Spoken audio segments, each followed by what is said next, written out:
Inilah setiap kami. Kami mau Tuhan lebih lagi memaknai pengorbanan-Mu di atas kayu salib. Terima kasih Tuhan.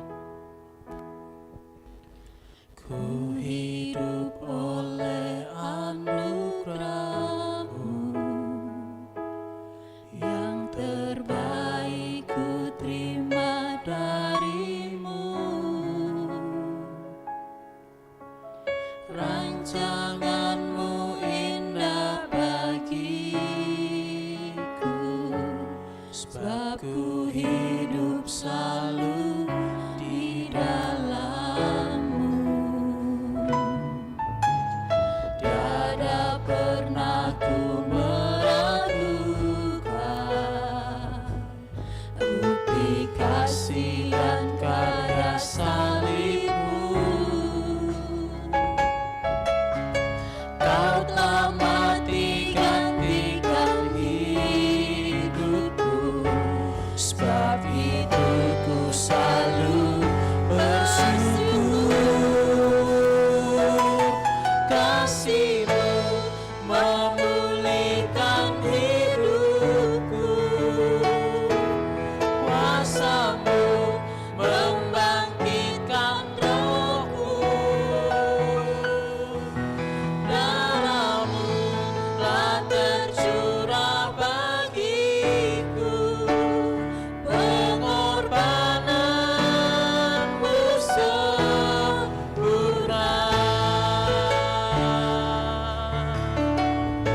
Kami hidup hanya oleh karena anugerah-Mu Tuhan.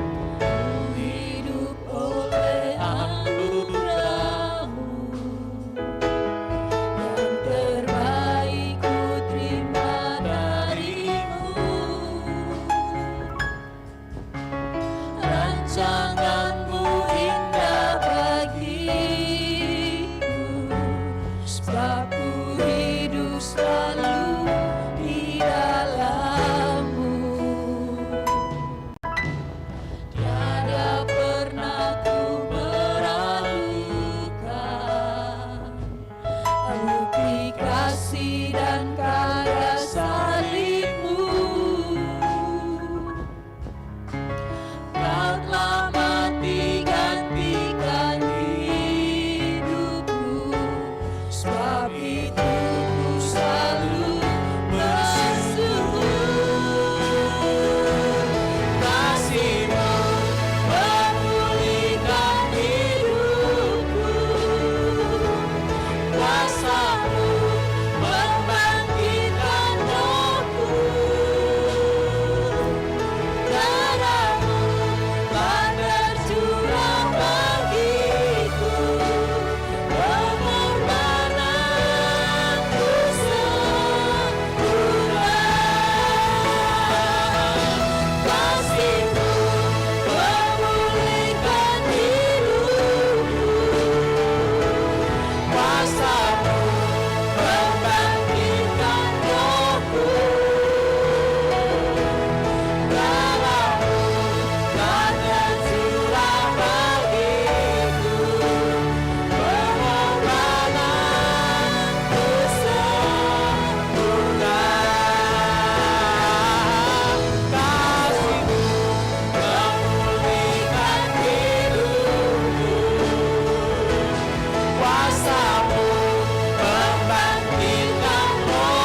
kasih Tuhan, korban-Mu sempurna karena Engkau memberikan diri-Mu sendiri. Engkau mengorbankan nyawa-Mu untuk mati bagi kami orang yang berdosa. Sungguh kasih yang sempurna. Tidak ada kasih yang diberikan dunia ini seperti kasih-Mu Tuhan. Karena itu kami sungguh bersyukur kami boleh menjadi orang-orang yang menikmati anugerah keselamatan. Sungguh kasih-Mu itu lengkap, sempurna dalam kehidupan kami. Terima kasih Tuhan Yesus, kami sudah memuji dan mengagungkan Engkau.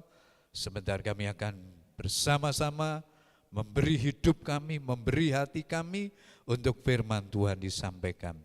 Berbicaralah kepada kami semua, kami siap mendengarkan. Di dalam nama Tuhan Yesus kami berdoa. Semua yang siap diberkati, firman Tuhan berkata, amin. Puji Tuhan, silakan duduk Bapak Ibu saudara sekalian. Puji Tuhan, kita bersyukur pagi hari ini kembali dapat datang ke rumah Tuhan bersama-sama beribadah, memuliakan Tuhan. Puji Tuhan, mari kita akan membaca Alkitab kita pagi hari ini di dalam kitab Wahyu pasal yang kedua ayat 12 sampai dengan yang ke-17. Kita akan melanjutkan seri belajar dari kitab Wahyu. Meskipun pasti tidak akan tuntas saudara, karena pembicaraan hal-hal yang penting seperti ini seharusnya di dalam pendalaman Alkitab butuh waktu yang lama, jadi saya akan mencoba memadatkannya ya dalam khotbah sekitar 20-an menit untuk ayat-ayat ini. Wahyu 2 ayat yang ke-12, kepada jemaat di Pergamus. Dan tuliskanlah kepada malaikat jemaat di Pergamus, inilah firman Dia yang memakai pedang yang tajam dan bermata dua. Aku tahu di mana engkau diam, yaitu di sana, di tempat tahta iblis. Dan engkau berpegang kepada namaku, dan engkau tidak menyangkal imanmu kepadaku. Juga tidak pada zaman Antipas, saksiku yang setia kepadaku, yang dibunuh di hadapan kamu, di mana iblis diam. Tetapi aku mempunyai beberapa keberatan terhadap engkau. Di antaramu ada beberapa orang yang menganut ajaran Bileam, yang memberi nasihat kepada Balak untuk menyesatkan orang Israel, supaya mereka makan persembahan berhala dan berbuat zina. Demikian juga ada padamu orang-orang yang berpegang pada ajaran pengikut Nikolaus. Sebab itu bertobatlah. Jika tidak demikian, aku akan segera datang kepadamu dan aku akan memerangi mereka dengan pedang yang di mulutku ini. Siapa bertelinga, hendaklah ia mendengarkan apa yang dikatakan Roh kepada jemaat-jemaat. Barang siapa menang, kepadanya akan kuberikan dari mana yang tersembunyi, dan aku akan mengaruniakan kepadanya batu putih yang di atasnya tertulis nama baru yang tidak diketahui oleh siapapun selain oleh yang menerimanya. Puji Tuhan, berbahagialah kita yang membaca, merenungkan, terlebih yang melakukan firman-Nya dalam kehidupan kita. Firman Tuhan pagi hari ini diberikan tema jangan mendua hati. Jangan mendua hati. Banyak kalimat ini dipakai ya ketika kita bicara tentang mendua hati. Ini berkaitan dengan kesetiaan ya. Mendua hati bisa jadi masalah di dalam keluarga ya. Ketika hati suami terpecah menjadi dua, bisa menjadi persoalan.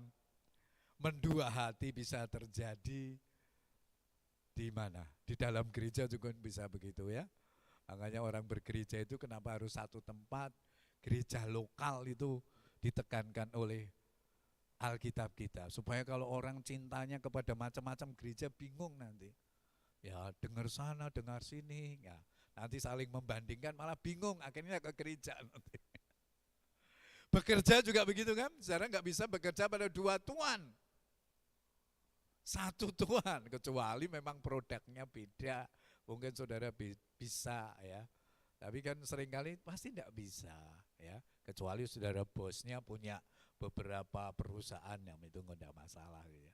Tapi mengabdi kepada dua Tuhan pasti jadi masalah. Alkitab menyampaikan hal-hal itu dalam berbagai versi. Ketika ada orang yang hatinya condong kepada Tuhan dan hatinya juga condong kepada duit, juga bisa jadi masalah. Janganlah hati kita terpaut kepada Tuhan tetapi juga kepada mamon. Masing-masing cinta. Ya. Karena itu persoalan mendua hati itu berkaitan dengan kesetiaan. Awalnya kan hanya satu. Ya. Ketika Adam dan Hawa jatuh di dalam dosa. Ketika makan buah pengetahuan baik dan jahat di Taman Eden. Tuhan kan bilang semua pohon buah di taman ini boleh kau makan kecuali buah pengetahuan baik dan jahat. Nah manusia rupanya nggak bisa loh ya. Sudah disediakan banyak pohon buah-buahan di Taman Eden masih saja melirik. Wah kita ini buah pengetahuan baik dan jahat ini menarik. Ya. Mulailah tertarik dari pandangan mata. Mulailah dibujuk rayu oleh ular, dalam hal ini iblis. Sampai kemudian Hawa jatuh. Suaminya juga diajak, nah akhirnya kan beranak pinak sampai dengan sekarang ini. Nah berbicara tentang kesetiaan tidak mudah, Bapak Ibu saudara sekalian. Dan itu akan terus ada sampai dunia ini berakhir. Tapi pagi hari ini kita akan lebih fokus bagaimana kita setia kepada Tuhan.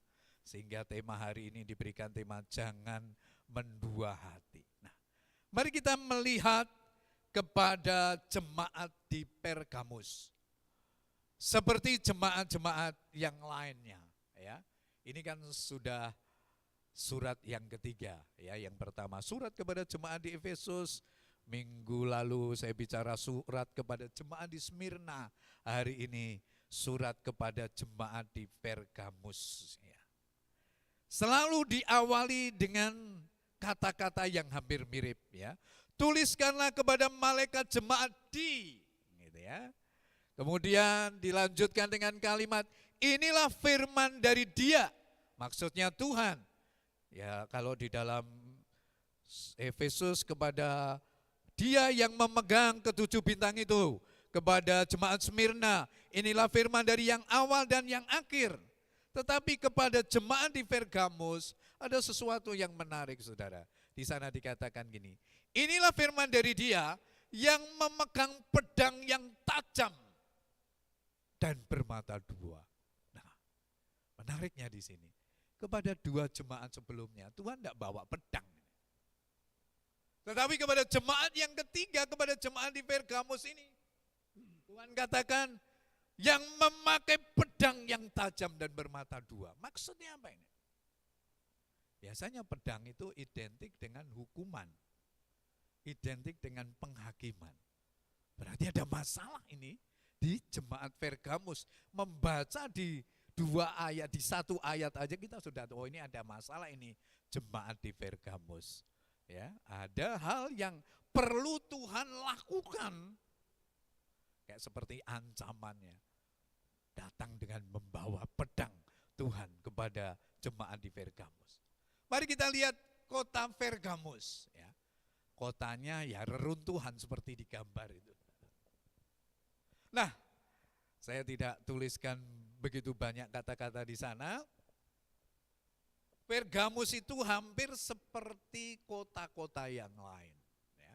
Seperti kota Efesus, seperti kota Smyrna itu adalah kota-kota yang maju pada zaman itu di bawah kekaisaran Romawi. Minggu yang lalu saya sampaikan pada tahun 88 Masehi Kaisar Domitianus membuat peraturan bahwa setiap warga negara Rom atau Romawi harus menyembahnya sebagai kaisar dan sebagai Tuhan. Nah, jemaat Pergamus pun juga kena kepada aturan itu. Tetapi persoalannya menjadi lebih berat lagi. Ya.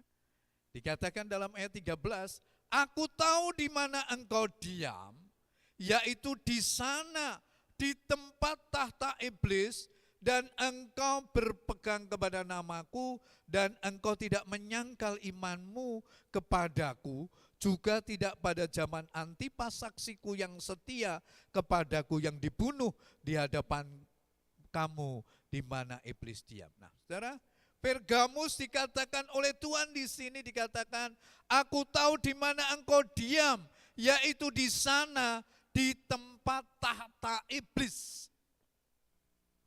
Apa maksudnya ini? Tahta iblis, Pergamus dikatakan sebagai tahta iblis. Rupanya di kota Pergamus ini adalah kota pusat penyembahan berhala. Di mana di kota itu banyak kuil-kuil untuk menyembah berhala. Ada kuil penyembahan untuk Dewa Zeus, ada kuil untuk penyembahan Dewi Athena, dan dewa-dewa yang lain. Jadi saudara bayangkan ya, kita tinggal di satu kota, di sekeliling kita ini banyak tempat-tempat penyembahan. Sudah rajanya bilang kamu harus menyembah kaisar. Itu bertentangan dengan kekristenan. Tetapi di sekitarnya auranya aura penyembahan berhala. Yang namanya penyembahan berhala itu akrab dengan sesaji. Bagi kita yang tidak pernah tinggal di daerah-daerah seperti itu, mungkin beda ya. Ini Pak Edi itu mungkin di Medan dulu lingkungannya seperti itu. Saya tahun berapa pernah pergi ke Pontianak, waktu tahun baru saudara. Wah, semua bau wangi di sepanjang Jalan Gajah Mada di Pontianak sana. Ya, memang makanan-makanan yang berbau Chinese itu banyak banget, tinggal pilih sudah gitu ya. Tetapi kiri kanannya Yongsuan, wah lilin gede-gede, kemudian ada yang main pedang ditembus itu lehernya segala macam itu tidak luka apa-apa gitu ya. Nah, di tempat-tempat yang seperti itu jemaat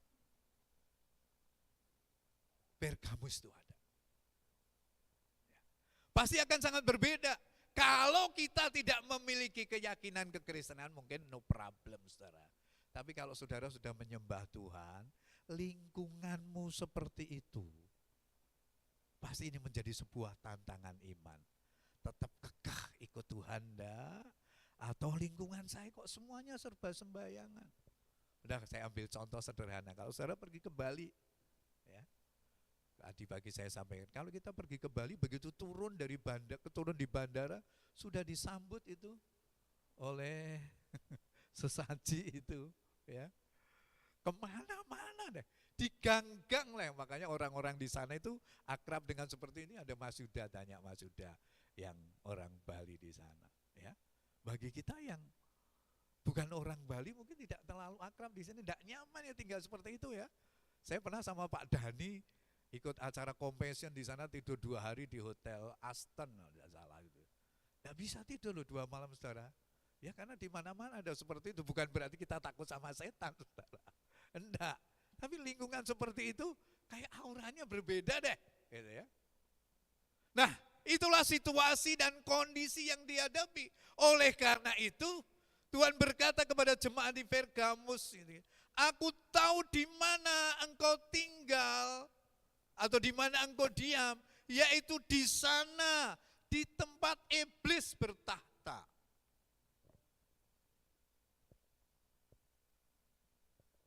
Saudara jangan berkata iblis itu enggak ada, Pak. Iblis itu bisa menimbulkan penderitaan lewat apapun juga. Tuhan bisa, iblis bisa bekerja lewat negara. Iblis bisa bekerja lewat tradisi. Iblis juga bisa bekerja ketika penyembahan berhala itu dinaikkan. Ini jangan anggap simpel, saudara. Kalau kita sudah percaya kepada Tuhan, mesti sungguh-sungguh di sana. Ikut Tuhan dengan kekeh. Karena Tuhan peringatkan ini kepada jemaat di Pergamus. Aku tahu di mana engkau tinggal, yaitu di tahta iblis. Dan kejahatan tipu daya iblis itu ditunjukkan sampai ada orang Kristen pun dikatakan dalam ayat 13 bagian bawah dikatakan, juga tidak pada zaman Antipas, saksiku yang setia kepadaku, yang dibunuh di hadapan kamu, di mana iblis diam. Saudara, tantangan yang dihadapi oleh jemaat Pergamus sampai ke situ. Tidak hanya lingkungannya tidak kondusif bagi pertumbuhan imannya, tapi menghadapi tantangan sebagai konsekuensi iman, yaitu rela mati. Dan matinya bukan diam-diam, tadi katakan apa? Dibunuh di depan jemaat. Wah, ini tentu sesuatu yang luar biasa. Aduh, kok jadi orang Kristen gini ya? Lingkungannya kok seperti ini? Kok adanya penderitaan gini? Ditambahi lagi kok konsekuensinya harus mati? Wah, ini bagi orang yang lemah imannya pasti dia undur, udahlah. Gak usah Kristen-Kristenan. Aku ikut Tuhan sekian lama, isinya cuma menderita doang. Bukankah kata-kata seperti itu seringkali menguji kesetiaan iman orang-orang percaya? Makanya saudara tidak perlu heran kalau hari-hari ini di masa pandemi ini kalau ada orang Kristen kemudian undur daripada Tuhan, ya itulah ujian iman. Tidak gampang, saudara. Ketika perut kosong, ketika ekonomi menjadi lesu, orang ingin mencari jalan keluar yang paling cepat terhadap persoalan hidupnya. Padahal berdoa kepada Tuhan itu bukan simsalabim loh, membalik tangan dalam nama Yesus, sembuh, langsung sembuh. Ada, tapi ada yang enggak. Harus nunggu dulu Tuhan pakai. Itu loh ada dokter di sana yang bagus. Dalam nama Tuhan Yesus aku beri kau pekerjaan. Kan enggak kan? Saudara mesti buka internet, buka koran, tanya teman. Susah apalagi cari pekerjaan di masa seperti sekarang. Tetapi dalam kondisi seperti itu, ujian kesetiaan ditawarkan kepada kita. Bagaimana dengan jemaat Pergamus yang menghadapi tantangan luar biasa tadi? Kesetiaannya seperti apa? Ya. Minggu yang lalu saya sampaikan jemaat di Smyrna sudah menghadapi tekanan yang luar biasa, mereka tetap setia. Di jemaat Pergamus juga memiliki hal yang sama. Perhatikan ayat 13, dan engkau berpegang kepada namaku, dan engkau tidak menyangkal imanmu kepadaku, juga tidak pada zaman Antipas. Jemaat di Pergamus menyangkal imannya? Enggak. Hebat kan? Sudah lingkungannya penyembahan berhala semua. Sudah ada aturan tidak boleh menyembah Tuhan, suruh menyembah kaisar. Ada orang-orang percaya yang dibunuh. Mereka dikatakan tidak menyangkal iman dan tetap berpegang kepada namaku. Halo jemaat gereja Israel Masih Keno Indah. Adakah kita setia sampai ke sana? Atau kita, aduh Tuhan setia, tidak gampang, mendua hati saja Tuhan, kompromi saja Tuhan. Ya ikut Tuhan, ya ikut itu, supaya aman. Mari kita belajar dari jemaat Pergamus. Tetap setia, meskipun pergumulan penderitaan berat. Nah pertanyaan selanjutnya adalah, lupa apa semua jemaat di Pergamus setia Pak? Nah ini masalahnya saudara. Ayat yang ke-14 menjawab saudara. Apakah seluruh jemaat Pergamus setia kepada Tuhan di tengah-tengah tantangan yang begitu berat, ayat 14, tetapi aku mempunyai beberapa keberatan terhadap engkau. Di antaramu ada beberapa orang yang menganut ajaran Bileam, yang memberi nasihat kepada Balak untuk menyesatkan orang Israel supaya mereka makan persembahan berhala dan berbuat zina. Saya yakin ada di antara kita yang pernah makan persembahan berhala ya. Kan di Indonesia itu kan akrab dengan hal-hal seperti itu ya. Ya orang Jawa, ya orang Cina, seperti itu. Dulu waktu masih kecil ya saya mungkin pernah makan itu. Nenek saya itu kalau tiap malam Jumat Kliwon bikin ayam ingkung untuk Mbah Kakung saya. Padahal Mbah Kakung saya itu keturunan Kenil Londo loh saudara ya. Tapi setiap malam Jumat itu Mbah Putri itu selalu siapkan ingkung gitu malam Jumat itu, Jumatnya dikasih kayak putune gitu ya. Di kalangan orang Tionghoa kan juga begitu kan. Sembayangan dulu, tahun baru sembayangan Tuhan Allah gitu ya. Dulu waktu saya kos di mamahnya Pak Herman Winata juga gitu. Setiap mau tahun baru, wah sembayangan itu di rumah sana. Tapi dia tahu karena saya pendeta, rantangnya dipisahin dulu salah. Nggak ikut disembayangin, lainnya disembayangin. Oh ini Gunadi nggak suka ini makanan kayak gini ya. Nah hal-hal itu seperti ada. Nah jemaat yang ada di Pergamus juga seperti itu. Ikut Tuhannya setia, tapi juga makan persembahan berhala bersama dengan orang-orang yang ada di situ.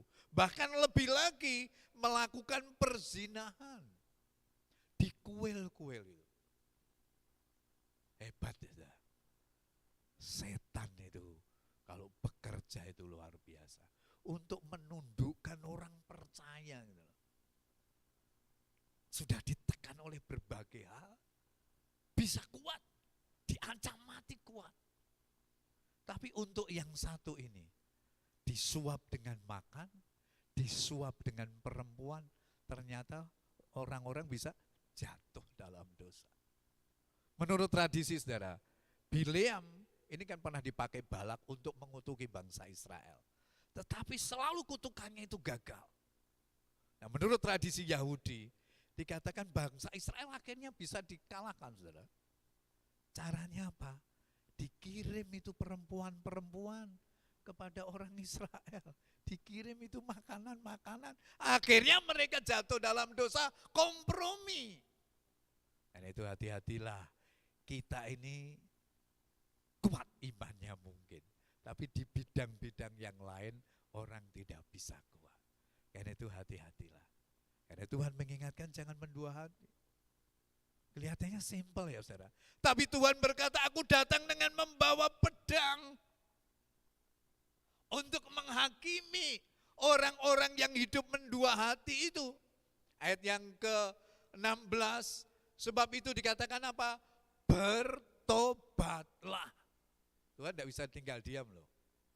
Saudara jangan anggap sepele, ikut Tuhan ya ikut setan, bermain-main dengan ketidaksucian, imoralitas, bermain-main dengan kuasa kegelapan, tidak bisa. Mendua hati itu tidak akan tenang saudara. Yakobus 1 ayat 8 dikatakan di sana orang yang mendua hati tidak tenang dalam hidup. Mari kita jadi orang-orang percaya yang tetap setia kepada Tuhan. Dikatakan aku datang segera kepadamu dan aku akan apa? Memerangi mereka dengan pedang yang di mulutku ini. Jadi Tuhan tidak akan bisa membiarkan keberdosaan itu ada di dalam diri orang percaya. Jangan berpikir aku sudah ikut Tuhan 50% Pak Gun. Kalau masih ada 25% yang jatuh dalam dosa kan enggak apa-apa toh Pak. Ya enggak apa-apa, karena Tuhan mengampuni, tapi kalau sampai kemudian akhir hidupmu kok enggak bertobat, karena itu selagi kesempatan ada, bertobatlah. Ya. Ayat yang ke-17, siapa bertelinga, artinya saudara dan saya yang membaca ayat ini, hendaklah ia mendengarkan apa yang dikatakan Roh kepada jemaat-jemaat. Barang siapa menang, kalau dia menang terhadap tantangan-tantangan itu tadi. Kepadanya akan kuberikan dari mana yang tersembunyi. Dan aku akan mengaruniakan kepadanya batu putih yang di atasnya tertulis nama baru yang tidak diketahui oleh siapapun selain oleh yang menerimanya. Barang siapa menang, dia akan kuberikan mana yang tersembunyi. Saudara, ketika kita bicara tentang mana, itu bicara tentang pemeliharaan Tuhan kepada bangsa Israel ketika di pembuangan, ya, ketika mereka dikeluarkan dari Mesir menuju tanah Kanaan. Mereka dipelihara Tuhan dengan mana. Tiap hari Tuhan kirim mana. Bahkan ketika sudah ada tabut perjanjian, sebagian dari mana ini bersama dengan tongkat Musa ditaruh di tabut perjanjian. Lambang bagaimana Tuhan itu memelihara mereka. Bicara tentang mana? Bicara tentang pemeliharaan Tuhan. Artinya kalau engkau setia, tidak mendua hati, tidak percaya Tuhan dan juga tidak mendua hati, artinya percaya Tuhan dan juga percaya kepada hal-hal duniawi. Serius di dalam Tuhan. Tuhan akan pelihara kita. Seperti Tuhan memelihara umat Israel 40 tahun dengan mana yang tidak pernah habis. Berikutnya dikatakan, kalau engkau menang, akan kuberikan batu putih yang di atasnya tertulis nama baru. Beberapa penafsir mengatakan, batu putih ini berkaitan dengan kerajaan Allah.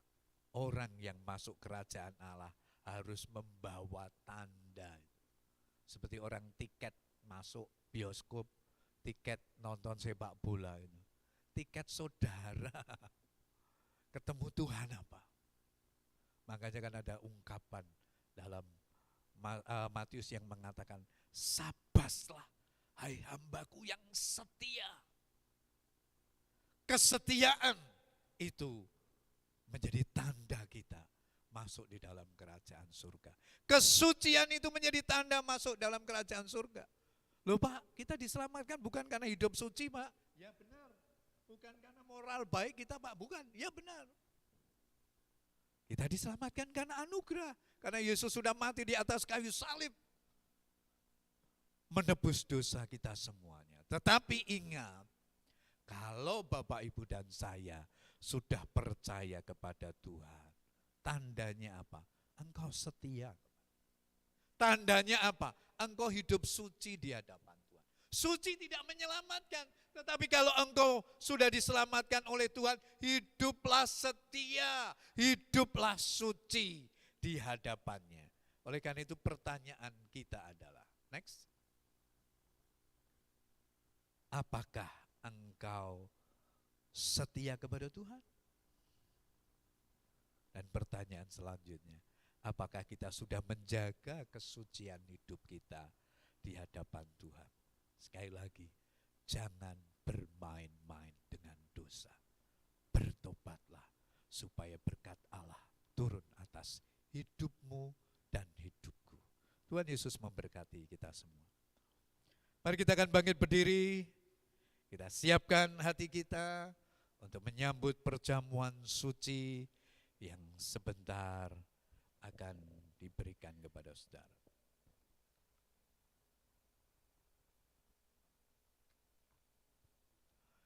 Tuhan Yesus, terima kasih. Firman-Mu sudah hamba-Mu sampaikan. Kami menyadari hidup di tengah-tengah dunia dengan segala tantangan ini tidak mudah. Kami perlu Engkau ya Tuhan, supaya kami tetap setia dengan sungguh-sungguh kepadamu. Supaya kami tidak membagi hati kami kepada perkara-perkara dunia yang bisa menyesatkan. Karena Engkau menuntut kami setia dengan sungguh-sungguh. Tuhan, acap kali kami seringkali kompromi dengan dosa. Menganggap bahwa dosa itu kecil, dosa itu masih bisa diperbaiki. Ampunilah Tuhan. Pada akhirnya Engkau akan berdiri menjadi hakim yang membawa pedang untuk mengoreksi hidup kami. Apakah kami sungguh-sungguh di hadapan Tuhan? ataukah kami ada mendua hati di hadapan? Roh Kudus, ampunilah kami. Ampunilah kami barangkali hari-hari ini ada pikiran kami, perkataan kami, perbuatan kami yang tidak berkenan kepadamu. Tuhan, basuhlah kami dengan darah-Mu. Bersihkanlah kami dengan darah-Mu. Supaya kehidupan kami suci dan berkenan di hadapan-Mu. Sehingga berkat Allah, mana yang tersembunyi itu turun dalam hidup kami. Ampunilah kami Tuhan. Kami sadar betapa lemahnya kami. Ketika kesulitan itu datang, kami seringkali tidak mengejar Engkau, tetapi mengejar perkara-perkara dunia untuk menyelesaikan persoalan hidup kami. Mampukan kami ya Tuhan, di masa pandemi dengan segala tantangan ini, untuk setia dan setia kepadamu. Terima kasih Tuhan. Sebentar kami akan sehidangan dengan Tuhan dalam perjamuan yang suci. Kuduskan setiap kami, supaya perjamuan kudus ini menjadi berkat di dalam kehidupan kami semua.